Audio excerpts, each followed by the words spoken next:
l'actualité, le troisième numéro de la semaine. Et on s'intéresse donc à l'assainissement dû au Burkina Faso, donc précisément à la gestion donc, des boues de vidange. Quelle appréciation vous en faites? Quelles sont surtout les difficultés auxquelles vous êtes confrontés? Vous nous appelez dans la seconde partie de cette émission au 25 37 47 48 ou encore au 63 63 95 95. Et pour commencer, je vais me retourner vers vous, Monsieur Paré. Je dis que vous menez des actions, donc les deux associations, dans le cadre d'un projet, justement, donc un projet qui est dénommé, je pense, mobilisation des acteurs de la vidange pour l'essor de l'assainissement autonome, si j'ai bien noté.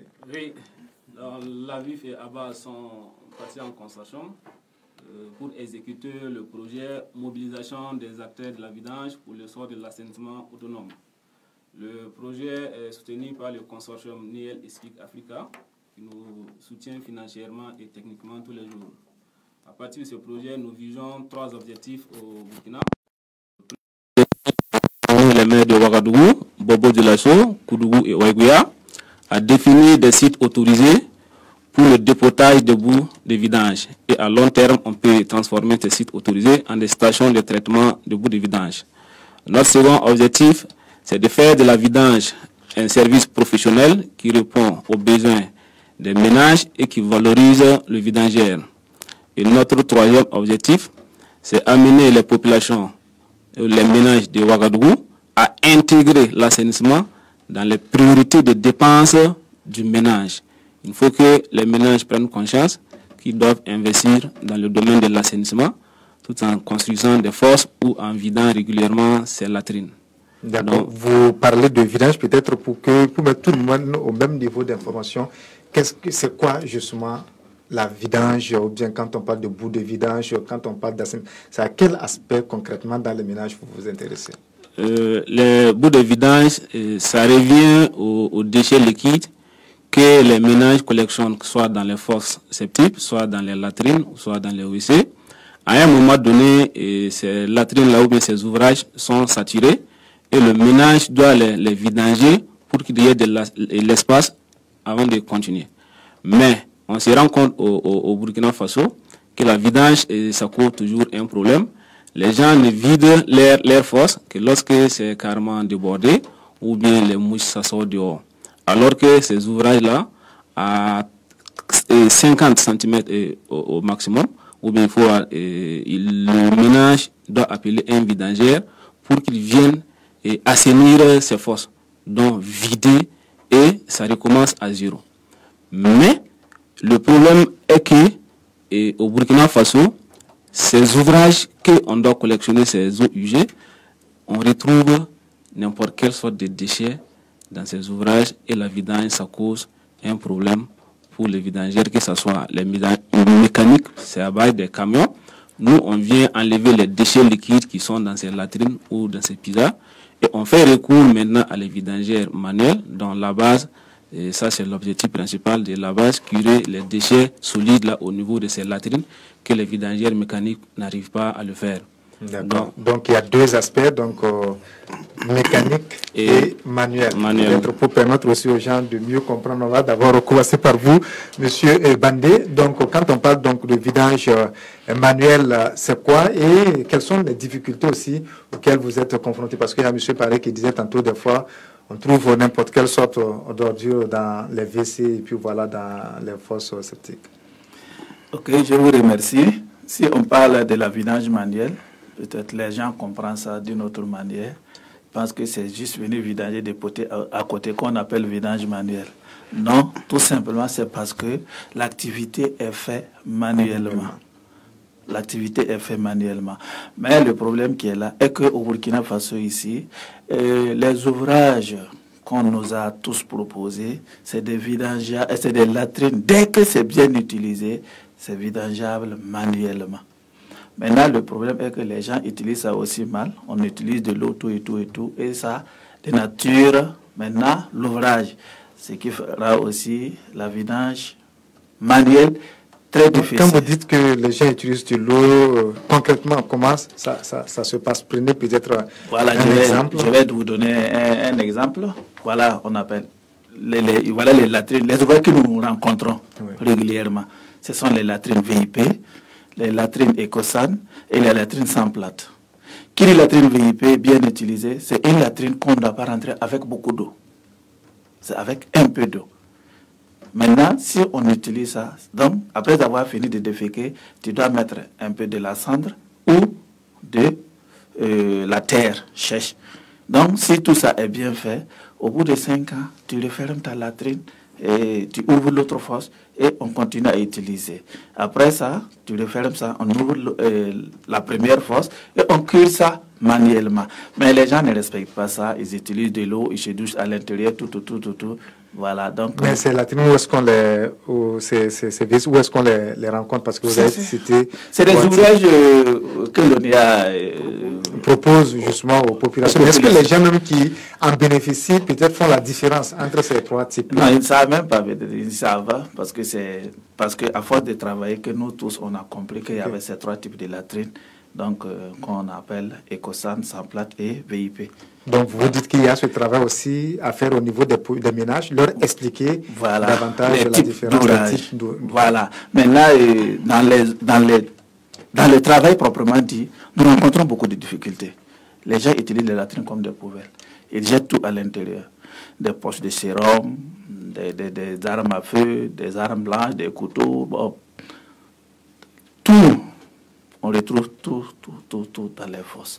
Donc, une fois que les camions vidageurs n'arrivent pas à faire le travail seulement, c'est forcément à la vidange manuelle.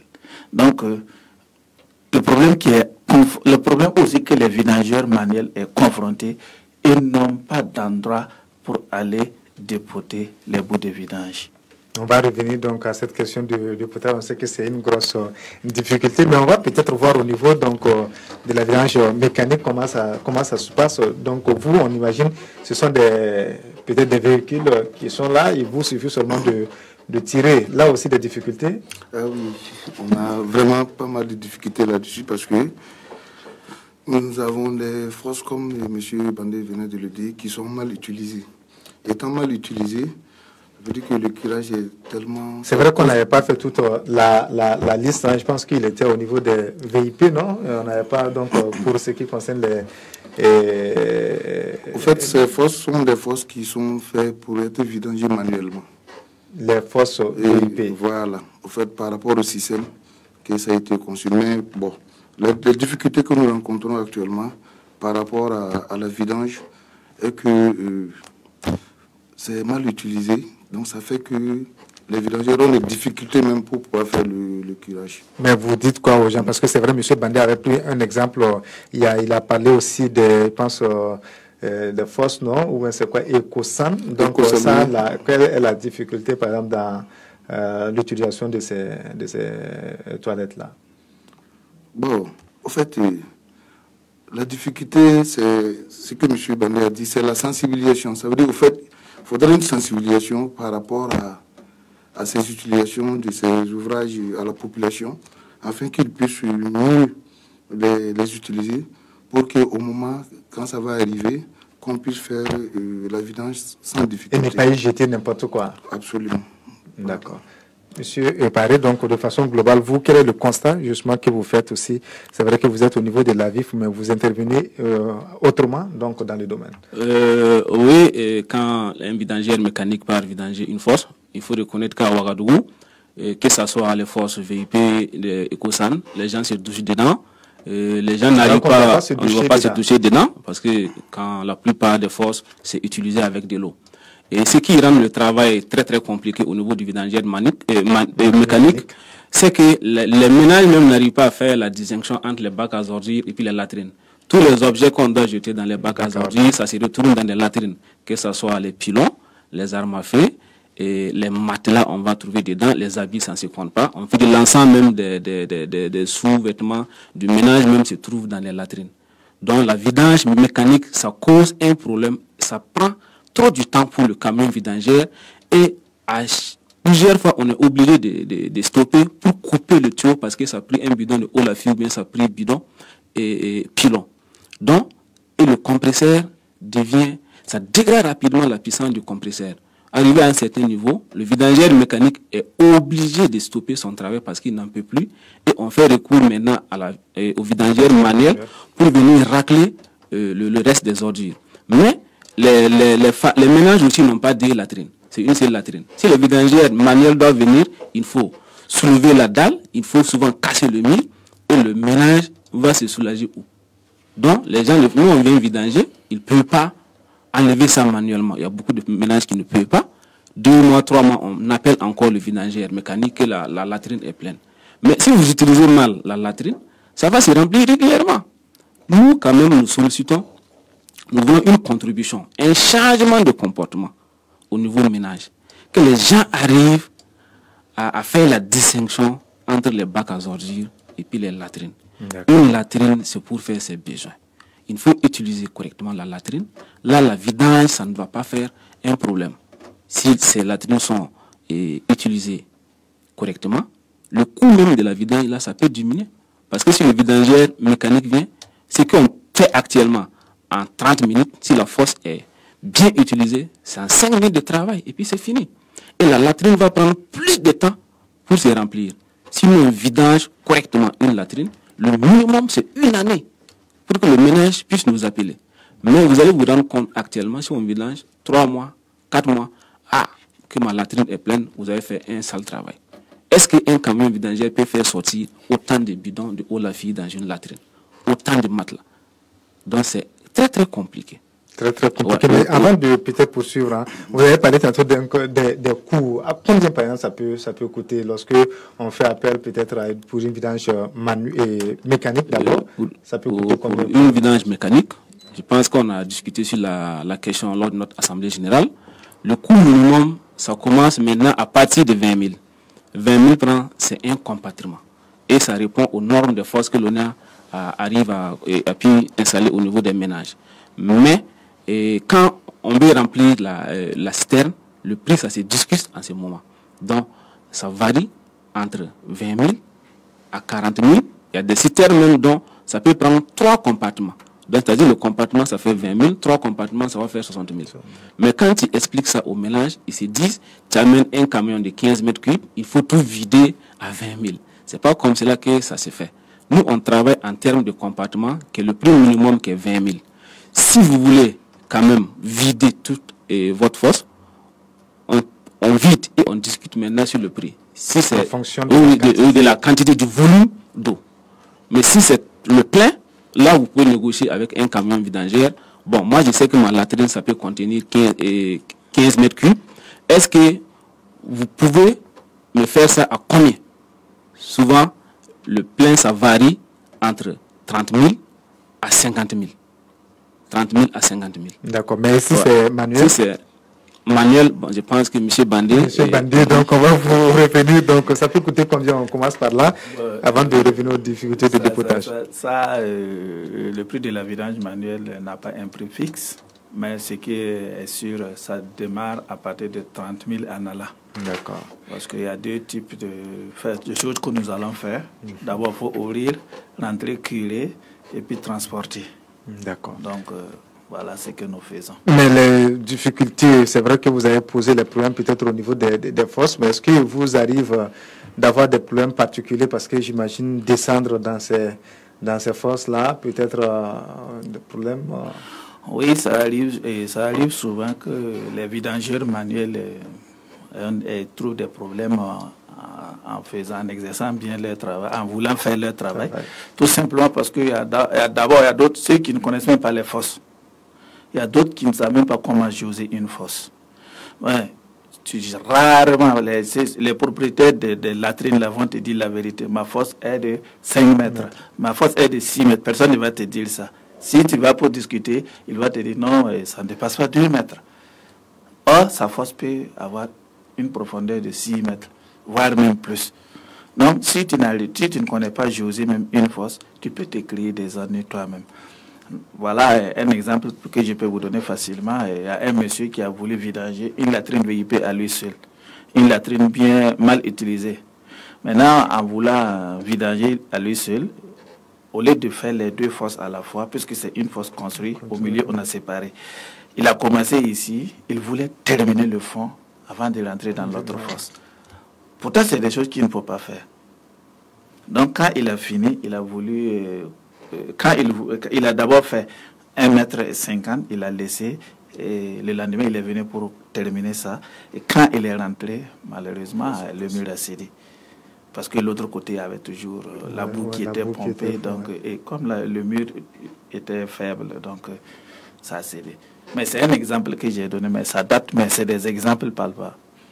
Par exemple, on m'a fait un cas, on m'a signalé un cas aussi à Bobo, un monsieur qui est rentré pour vidanger une latrine comme ça. C'était un puits qu'on a transformé en latrine.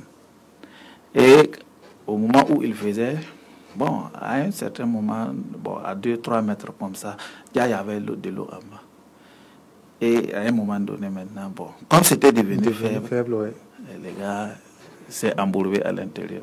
Donc il faut toujours dire exactement, peut-être au vidangeur, ce qu'il y a, voilà. Les informations réelles. Maintenant, on revient à la question que vous aviez soulevée tantôt, la question donc de dépotage, parce que ça aussi c'est une difficulté donc à laquelle les gens sont confrontés. C'est la plus grande difficulté même, parce que le problème c'est quoi? Les vidangeurs manuels, on peut dire que 80%, 90% de ces vidangeurs manuels n'ont pas de quoi transporter les boues hors des ménages.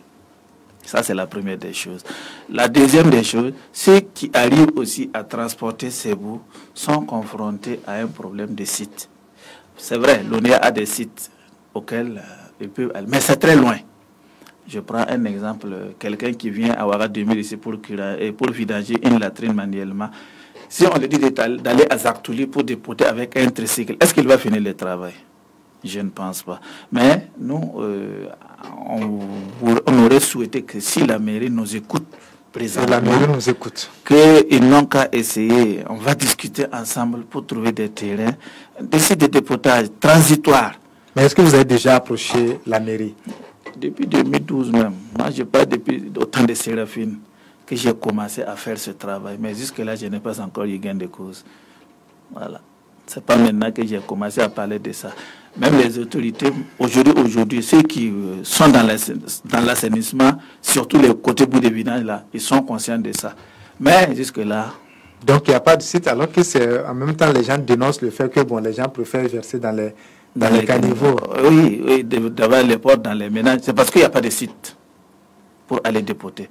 Sinon, si on arrivait à structurer les vidangeurs manuels, c'est le meilleur travail même à Ouagadougou, au Burkina. Voilà.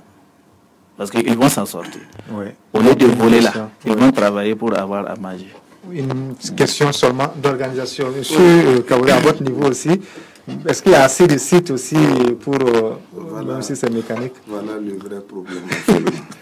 Et à l'heure même que je vous parle, pour ne pas vous dire qu'on est confronté à ce problème de dépotage et que tous les vidangeurs ont ouvert sur nous. Comme nous aussi, on était toujours plaidoyer auprès de notre ministère de tutelle, qui est l'ONEA, vraiment de nous aider, parce que c'est devenu un vrai problème, le dépotage. Bon, on ne peut pas, en tout cas, se voiler la face. On n'a pas suffisamment de sites pour le dépotage, ça c'est un. Les vidangeurs sont confrontés actuellement à un vrai problème, parce que pour aller faire le dépotage dans la nature, elle est carrément interdite. Et la vidange aussi ne peut pas s'arrêter. Oui. Et on n'a pas où aller pour le dépotage. À l'instant que je vous parle, nous sommes confrontés à ce problème. Et les vidangeurs risquent même de ne plus travailler d'ici là si vraiment on ne trouve pas de solution par rapport à la situation. Le secrétaire général est là. Il pourra en dire quelque chose parce que ensemble, on essaie de faire comprendre le vrai problème actuellement qui se trouve au Burkina Faso. Ce qui se parle est différent de ce qui se trouve sur le terrain. Voilà, on va dire ceci, cela, il n'y a pas de problème, il y a des sites, mais non, comme si ça ne fonctionnait pas. Il n'y a pas de site. S'il y en a, mais ça ne suffit pas. On n'arrive pas à faire le travail comme il se doit. D'accord. C'est que la dernière fois, M. Paris, c'était une de ses grosses préoccupations.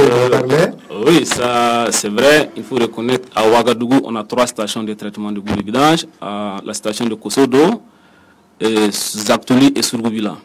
La station de Kosodo est fermée depuis décembre, comme on peut comprendre dans un pays comme le Burkina, où il y a en moyenne 80 camions par jour qui dépotaient au niveau de la station de Kosodo. Et cette station, 80 camions par jour, en moyenne. Et cette station est fermée depuis décembre. Où vont aller ces bouts? Et ils ouvrent la station la semaine passée. 3 jours et la station est fermée encore. Actuellement, on ne peut plus aller dépoter dans les champs parce que les agriculteurs ont commencé à s'aimer. Et tous les jours, les camions aussi qui se débrouillent pour aller en profondeur, ils s'embourrent. Donc il y a des camions même qui font 4 jours en brousse, ils ne peuvent pas sortir. Et il n'y a aucune de ces stations qui peut fonctionner à Ouagadougou pendant 10 semaines sans fermer.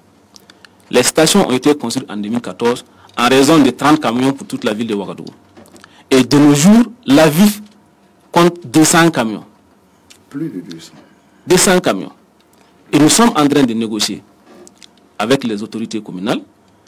On sait que les stations, ça ne suffit pas, mais il faut des sites autorisés. Si on délimite des terrains pour le dépotage de ces bouts, là tous les vidangeurs savent que si la station est fermée, l'autre côté c'est autorisé, on peut dépoter. Mais à Ouagadougou, on n'a pas de site autorisé. Si la station ferme, je ne peux pas curer à Kosodo et je vais traverser toute la ville pour aller à Zaktoli et arriver là-bas, tu vas le trouver même que la station est fermée. Parce que si tous les vidangeurs doivent dépoter à Zaktoli, ce sont 12 heures, tout est saturé. Tout est saturé. Donc on ne fait que jongler. On négocie quand même avec les autorités. Si la mairie peut définir des sites autorisés, et à long terme, il y a des bailleurs qui commencent à s'intéresser à la question de l'assainissement, surtout à la gestion des bouts de vidange, puisqu'on a 3 volets. Il y a la collecte où les latrines sont mal utilisées. Le transport, le privé quand même s'est doté de beaucoup de camions. Le transport, ça ne cause pas un problème. Le dépôt, c'est tout un problème. La valorisation, c'est tout un problème. D'accord, on a bien noté. On va aussi permettre aux auditeurs, en tout cas, de donner leur point de vue. Voilà donc la mairie qui est surtout interpellée. Sinon, les mairies, parce qu'en plus de Bobo, de Ouagadougou, il y a Bobo, Bamfora et puis bien d'autres villes. Il y a aussi l'ONEA aussi qui a sa part quelque part de responsabilité, notamment à travers la sensibilisation des populations, des ménages d'ailleurs sur les types de fosses qui existent. Et chacun aussi à son niveau. Donc voilà, on va marquer une courte pause et après, on va donner la parole aux auditeurs avant de vous revenir donc pour la conclusion. À tout de suite. Tu as baissé, hein? Tu prends des lunettes de grand marque. Ah ah, oui. Tu as dû dépenser une fortune, dis donc. Mais non, j'ai profité des soldes. Ah bon? Dis-moi, qui est ton opticien? Mon opticien, c'est Opticalisé, bien sûr.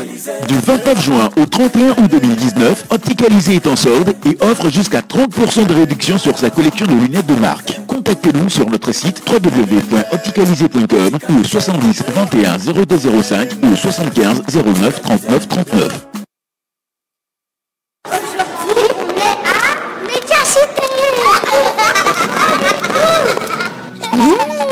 Bravo, vous avez vraiment bien fini votre maison. C'est beau. Bonne arrivée. Et ton mari, il n'est pas venu? Il arrive. Il allait gérer une urgence de dernière minute. Son chantier là le fatigue trop. Il court de gauche à droite pour acheter ses matériaux de construction. Ce n'est pas facile de trouver toujours rapidement de la qualité comme il convient. Il faut qu'il contrôle tout lui-même. Ça lui prend un temps fou. Mais pourquoi il se complique la tâche? Il fallait faire comme mon chéri. Il a acheté par Batishop. C'est vraiment la qualité. Batishop, c'est quoi? Batishop.net, c'est une plateforme de vente d'articles de construction. Vous pouvez commander vos matériaux en ligne. Sable, ciment, fer, sanitaire, électricité, meubles, maisons préfabriquées, etc. Vous pouvez aussi nous demander des ouvriers, maçons, plombiers, carreleurs, etc. Et même si vous vivez hors du Burkina, nous répondons à vos attentes. Et tenez-vous bien, nous livrons vos équipements où vous voulez en un temps record. Nous respectons nos engagements jusqu'au bout. Notre service clientèle est disponible 24 heures sur 24 pour vous aider. Contactez-nous sur www.batishop.net, sur WhatsApp au 53 80 76 76 ou par mail à info@batishop.net. Batishop, bâtir pour longtemps. Omega FM, radio citoyenne spécialisée dans le traitement de l'information, vous plonge au cœur de l'actualité, 7 jours sur 7. Retour en studio pour la suite donc de votre émission. Ça nous concerne sur la radio Omega 103.9 Ouagadougou, 104.7 Bobo Dioulasso, 3 fois W, OmegaBF.net. Suite donc de cette émission, ça nous concerne. On va retrouver Issa qui nous appelle du secteur 29. Bonjour. Bonjour, M. Paré. Comment est-ce que vous allez, Issa? Oui, ça va très bien. Dieu merci, nous vous écoutons. Et bonjour à vos invités là. Merci. Monsieur Paré, moi je pense qu'il manque des personnes même à ce qui concerne même cette émission-là. Qui? Premièrement, les agents même de la mairie là. Oui. Y compris même un agent même du ministère de l'Environnement. Oui. Puisque la plupart, quand tu vas voir, ces gens-là qui font les vidages même dans les maisons des gens, et qu'il les trouve, il n'a même pas un coin pour aller verser. Voilà que ce monsieur qui disait que tous les stations sont pleins ou bien c'est arrêté depuis décembre. Oui. Mais, et que le travail continue. Ils vont faire comment? Ou bien aller faire le virage là, aller s'arrêter avec les citernes là, ou bien c'est comment? Moi je pense que, voilà des gens qui font des virages avec les nez là. Et surtout, c'est les saisons pluvieuses comme ça que ça commence. Rien que le dimanche, nous, on était assis dans une pièce comme ça, où des gens comme ça qui sont en train de vider leur fossé comme ça, posés même à côté même d'une école. Le mur même de l'école de M. Paré. Voilà, j'ai cherché même le numéro même de la police municipale pour les appeler de venir voir tout ça. C'est pas bon. D'accord, voilà. Donc pour vous, la mairie est interpellée, il faut qu'elle agisse, Issa. Oui. On vous souhaite une très bonne journée au secteur 29. On n'a pas assez de temps aujourd'hui pour les auditeurs. On va retrouver Lamita qui nous appelle du secteur 45. Bonjour. Bonjour. Comment est-ce que vous allez, Lamita? Oui, ça va. Dieu merci, nous vous écoutons. Aux auditeurs, c'est eux qui sont concernés par le problème. Mais Lamita, on est déjà à 9h40, il ne reste que 10 minutes en gros. Mais il faut que vous aussi vous essayez de revoir ça là. Parce que ceux-là, on avait besoin d'eux. Alors maintenant, je voulais dire tout simplement que par rapport au prix là, oui. Pour qu'ils se débrouillent pour trouver soit une sorte de subvention ou bien quelque chose comme ça, si on veut arrêter le phénomène du vidange à l'air libre là. Est-ce que vous comprenez? Quel type de subvention par exemple, Lamita? Par rapport au prix, oui. Même, parce que quand vous regardez dans certains pays là, eux ils parlent au maximum 1 an pour faire la vidange. Mais ils n'ont pas savoir que dans d'autres pays, même les gens ne font même pas cette vidange-là. Ils ont créé des égouts. C'est qu'eux, ils allaient vider dans les stations-là. C'est le pays qui a créé des égouts et en même temps, on utilise le produit-là pour la retransformer en engrais et tout autre produit. Mais là, ça appartient peut-être à l'autorité. Est-ce que ça appartient aux vidangeurs? Mais en attendant que cela arrive là-haut, eux-mêmes là, de la façon dont ils sont en train de surenchérir les prix là, ça va être difficile pour les ménages de pouvoir s'entourer ces services-là souvent. Et c'est ça qui pose problème. Mais Lamita, comment est-ce qu'eux ils se débrouillent pour quelqu'un qui doit faire la vidange manuelle? Et il a tantôt parlé des difficultés, même le dépotage. Il va faire à combien pour s'en sortir aussi? En fait, et quand vous prenez par exemple les ramasseuses d'ordures là, oui. Ils se sont créés en association. Oui. Et on les a donné les moyens de travail comme les moyens de déplacement. Oui. Et il y a d'autres même qui ont pu même acquérir des camions à travers l'aide de la mairie. Mais si ils se sont réunis en organisation là, ils peuvent aller voir la mairie qui peuvent leur donner les moyens de leur politique pour qu'ils puissent travailler. Et en ce moment, maintenant, le coût sera réduit. Au lieu de curer et puis de déposer là, s'ils ont leurs propres camions à eux, ils peuvent prendre ça et puis bon. On va créer un site maintenant où ça sera récupéré et puis transformé. Et puis, mais si ils veulent manœuvrer comme ça, ça sera assez difficile pour nous. Merci en tout cas à vous, Lamita. Donc, que faire tout simplement pour réduire les coûts? Nos invités pourront donner des éléments de réponse. Serge, bonjour. Bonjour. Comment est-ce que vous allez, Serge, au 1200 logements? Ça va bien, j'espère de même chez vous. Par la grâce de Dieu, ça va. Bonjour aux invités sur le plateau. Merci, Serge, nous vous écoutons. Alors moi, je salue vraiment l'idée de cette émission ce matin. Merci. Parce que c'est vraiment une question que personnellement, je m'intéresse beaucoup. Voilà, parce que la question d'assainissement dans nos villes, c'est vraiment pas la peine. C'est vraiment pas la peine. Mais moi, je vais aller en grosso modo autour de cette question de vidange là. Oui. Et ceux qui sont organisés en association autour de ce travail-là, moi je voudrais quand même les inviter à avoir des mécanismes de pression sur l'État central, afin qu'on puisse libérer ce secteur-là pour le mettre aux mains des privés. Je le dis Ousmane Paré, parce qu'aujourd'hui, il y a trop de problèmes autour de cela. La gestion tourne autour de l'ONEA. Je sais que s'ils vont vous donner plus d'explications, je sais par exemple que les vidanges qu'ils font dans les ménages, ils doivent aller payer à l'ONEA pour pouvoir les dépoter. Et si par exemple on libéralisait ce système-là pour les privés, moi je pense que ça sera beaucoup mieux organisé par rapport à cela. Parce que là, il y a des financements qui viennent pour l'assainissement, mais apparemment l'État central ne fait rien. D'accord. L'État central ne fait rien parce qu'ailleurs, on a quand même, on sent quand même l'implication de l'État central. D'accord. L'assainissement, c'est notre santé avant tout. Merci en tout cas à vous, Serge. On vous souhaite une très bonne journée. 1200 logements. Roger, bonjour. Oui, bonjour. Comment est-ce que vous allez, Roger, au secteur 52? Oui, ça va très bien. Dieu merci, nous vous écoutons. Moi, je pense que si vraiment les vidangères mécaniques là sont faites vraiment pour l'assainissement et comment dire, la santé des populations. Oui. Et je pense que aujourd'hui, ce qui se passe, je peux remettre en cause en tout cas ce système-là. Parce que vous voyez, lorsque ces vidangères vont pour la charge, oui. Aller-retour, je vous apprends, il y a des vidangères qui laissent même verser, en tout cas, ces eaux sales-là sur le goudron. Oui.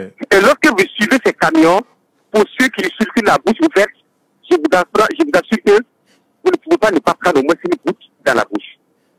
Et la semaine passée, moi-même, j'étais allé à la mairie pour déposer une plainte. Pourquoi en tout cas? Pas une plainte. Pour demander à ce que le service qui s'occupe de l'assainissement puisse voir en tout cas ces gens, puissent arranger les camions pour que lorsqu'ils vont vidanger ces déchets-là, pour qu'en tout cas ça soit bien protégé et que ça ne fasse pas sur le goudron. D'accord. Merci Roger pour l'interpellation. Donc voilà, donc ils vont aussi se prononcer sur la question qu'est-ce qu'ils font justement pour ne pas aussi rendre les gens malades par la suite. Madi, bonjour. Bonjour monsieur Paris. Madi, vous nous appelez de Ouaga 2000. Oui, ça va très bien. Nous vous écoutons. Bon, je vous remercie. C'est que c'est la deuxième fois que cette émission, même le responsable monsieur Paris, s'est passé l'année passée, si je me rappelle. Moi, j'accuse le service de la mairie, le service d'hygiène. Si le service d'hygiène était fonctionnel, ceux-là, ils allaient avoir un dépotoir. Et puis, eux aussi, je l'ai dit, au moins quand ils viennent vider, ils doivent avoir un produit. Moi, je me rappelle en Côte d'Ivoire, quand les gens sont vidés, ils ont au moins un produit, quand ils mettent l'odeur, il n'y a pas d'odeur. Mais quand ils viennent vider, les voisins même, c'est difficile de respirer. Moi, je vais dire à la mairie ou à l'État de prendre à bras le corps ce problème-là. D'accord. Parce que s'il n'y a pas assainissement, il y a maladie. Merci à vous, Madi. Très bonne journée à Ouaga 2000. Seydou, bonjour. Oui, bonjour, M. Paré. Comment est-ce que vous allez, Seydou, au secteur 16? Oui, très bien. Dieu merci, Seydou, nous vous écoutons. Ok, merci. Bon, je vais remercier les invités. Merci. Et les encourager pour le travail qu'ils font. Le volet assainissement, en fait, c'est beaucoup pour l'assainissement aussi de la ville. Bon, quand même